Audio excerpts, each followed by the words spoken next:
Hello, welcome to my channel. मी आहे पूजा तुमच्यासोबत. आज खूप मस्त आणि गोड अशी स्टोरी शेअर करणार आहे. तुम्हालाही ऐकून छान वाटेल. So let's start. तर एका गावामध्ये ना 18+ आजोबा राहत असतात. पेन्शनर असतात. जेमतेम त्यांचा खर्च चालत असतो. एकटेच राहत असतात. असे 5-6 मुलं गल्लीत क्रिकेट खेळत असतात. रोज क्रिकेट खेळतात. रोज एक बॉल आजोबांच्या घरी जाऊन पडतो. एखादी काच तुटते, एखादं घरातलं काहीतरी फुटतं. आजोबा इरिटेट झालेले असतात. त्यांना जाम वैताग आलेलं असतं की या मुलांचं करायचं काय. रागवू शकत नाही, भांडू शकत नाहीत, काय करायचं. रोज बघतात शांततेने, रोज शांततेने बघतात, काही बोलत नाहीत, काही नाही. अचानक एक दिवस मग आजोबांच्या डोक्यामध्ये ना एक आयडिया येते. आजोबा त्या मुलांना घरी बोलवतात, खाऊ पिऊ घालतात. आजोबा बोलतात मुलांना, तुम्ही जे क्रिकेट खेळताना मला फार आवडतं, खूप आनंद येतो.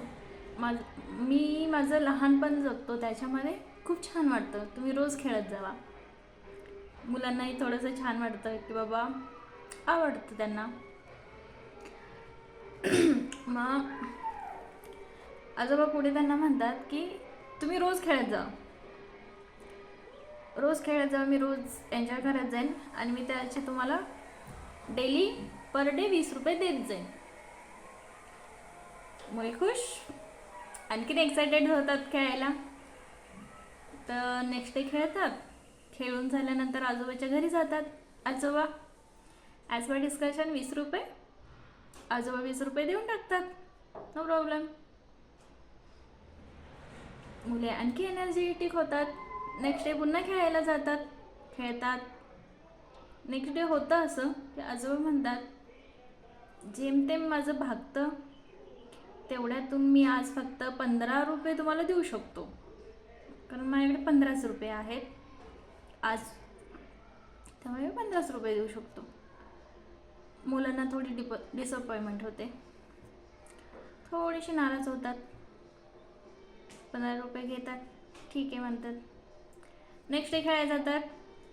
नेक्स्ट डे परत आजोबा तेच बोलतात, आजही मी तुम्हाला जेमतेम 15 रुपये देऊ शकतो, तेवढे ठेवा आणि उद्या पुन्हा खेळायला या, असे बोलतात आजोबा. नेक्स्ट डे जातात मुलं, खेळतात.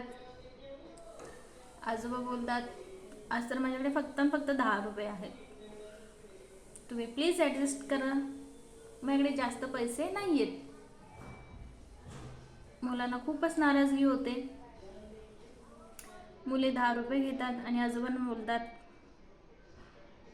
तुम्ही जसं बोलला होता तुम्ही तसे 20 रुपये देत नाही आम्हाला, त्यामुळे आम्ही उद्यापासून इथे खेळणार नाही आहोत. तर तुम्ही 20 रुपये देत नाही आहे. काय समजलं ना. Be smart, play smart. उगीच आर्ग्यू करू नका सा. Thank you, bye. असंच पुन्हा भेटू आणखीन एक स्टोरीसोबत.